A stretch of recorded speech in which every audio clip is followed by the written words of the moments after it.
Sa ngalan ng Ama at ng Anak at ng Espiritu Santo. Panginoon, isugo mo ang iyong espiritu at pagpanibaguhin mo ang muka ng aming mundo. Ang ebanghelyo sa araw na ito ay mula kay San Marcos, Kabanata 4, talata 26 hanggang 34. At sa ebanghelyong ito, makikita natin na nagbigay si Hesukristo ng dalawang talinghaga tungkol sa kaharian ng Diyos. Ang una, sinabi niya na ang kaharian ng Diyos ay tulad sa isang taong naghasik ng binhi sa kanyang bukid.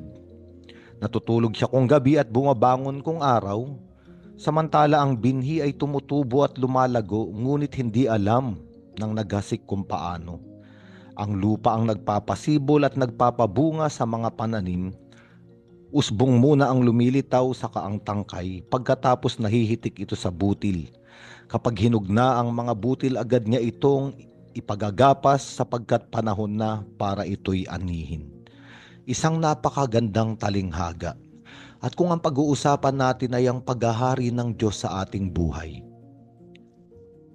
sapat na tayo ay mahagisan o mataniman ng binhi. Ang binhi ay maliliit na buto lamang at maaring ito ay panahon na binibigyan natin ng oras ang pakikinig sa salita ng Diyos, pakikinig sa aral ng Diyos sa pamamagitan ng simbahan. Nandun lang tayo, nakaupo, seryoso at buong pusong tumatanggap ng mga salita. At hindi natin alam, lihim na bumabagsak na ang binhi sa ating puso. At tayo ay papasok sa normal na pang-araw-araw na buhay. Sabi rito, matutulog, babangon sa umaga, magtatrabaho. Ngunit hindi man natin alam, ang binhi ay unti-unti nang nagkakaugat, unti-unti nang lumalago sa ilalim ng lupa. O maaari nating sabihin, ang binhing na itanim sa atin ay unti-unti nang nag-uugat sa loob ng ating puso. At sabi rito na sa paglakad ng panahon, ito ay lalabas na. Tutubo na sa lupa at unti-unting lalago. Hanggang isang araw, ito ay mamunga na at panahon na upang anihin ng bunga. Isang napakagandang talinghaga para sa ating lahat. Minsan, kapag totoong tayo ay nakabukas sa biyaya ng pag-ibig ng Diyos, sa biyaya ng mga salita ng Diyos, hindi natin alam, isang araw na lumalabas na pala ang bunga nito sa ating buhay. Sabi nga ng mga santo, ng mga banal, na maaaring hindi ikaw at ako ang magsasabi na mayroon na tayong bunga. Ang magsasabi nito ay yung mga taong nasa paligid natin. Sila ang magsasabi na hindi ka na katulad nung dati. Iba ka na ngayon.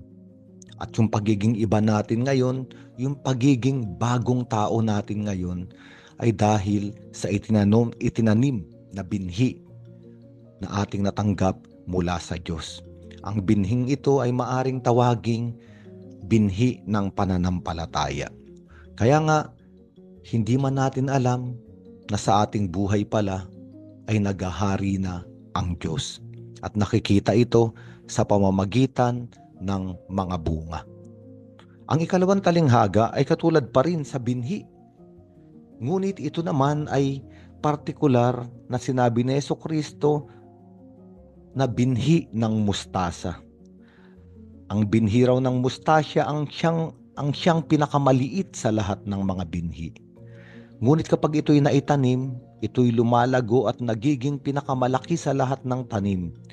Ito'y nagkakasanga ng mayabong, kaya't ang mga ibon ay nakapapamugad sa lilim nito. At itong ikalawang talinghaga ay para bang ipinapaliwanag lamang ang unang talinghaga, na ang binhi ng mustasa, bagamat pinakamaliit, ay pinakamagiging malaking halaman, at sa mga sangat nito ay nakakapagpahinga ang mga ibon sa himpapawid. Nakakapamugad doon naninirahan doon, sa lilim nito, nagkakaroon sila ng konsolasyon.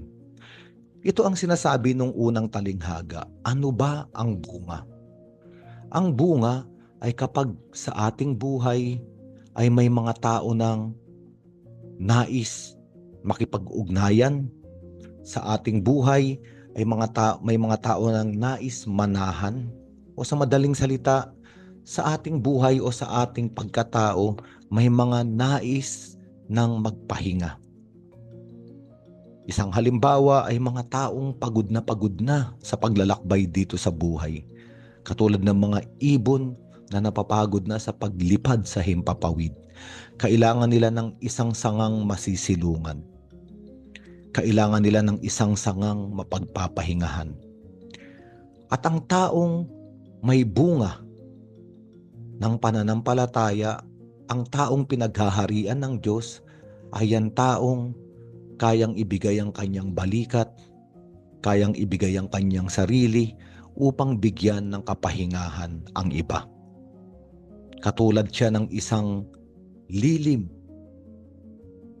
na ibinibigay ng tanim o puno ng mustasa na nagbibigay ng kapahingahan, nagbibigay ng konsolasyon, nagbibigay ng katahimikan, nagbibigay ng kapayapaan sa mga taong nahahapuna, nawawala ng lakas sa paglalakbay sa daigdig na ito. At ito ang bunga ng binhi ng paghahari ng Diyos sa atin.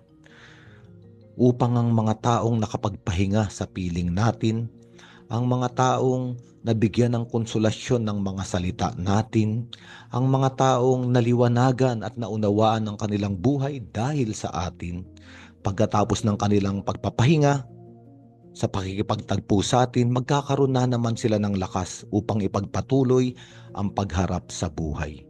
Kaya nga napakagandang, mabuting balita para sa ating lahat. Tayong lahat ay inaanyayahang ibukas ang ating buhay, ang ating kalooban, ang ating isip sa binhi ng pananampalatayang nais itanim ng Diyos. At itong binhing ito ay unti-unting lalago hanggang maghari ng totoo sa atin ang Panginoon. At ang bunga, katulad ng tanim ng punong mustasa, makapag-aalay tayo ng kapahingahan at lilim sa mga kapwa nating nagdurusa sa paglalakbay sa buhay na ito.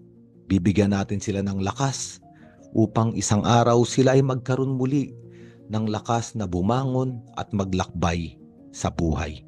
Sa ngalan ng Ama at ng Anak at ng Espiritu Santo.